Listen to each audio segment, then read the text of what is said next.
maanta waxaan la dagaalamay cadow aan garanay oo nala dhashay oo gurigayga jooga oo cuntada nala cuna oo nala seexda oo nala shaqeeya aad markaas cadow nala ah Soomaali ah afkeena ku hadla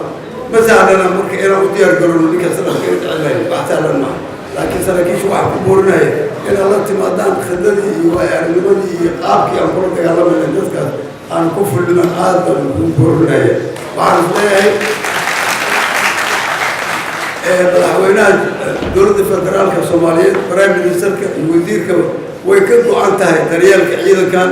isku sheegi mayno ciidanka dhaqaalaha dalka ka soo baxa boqolkiiba 60 wax ka badan anagu nagu baxa waxaan dareemaynaa marka mudan ra'iisul wasaare in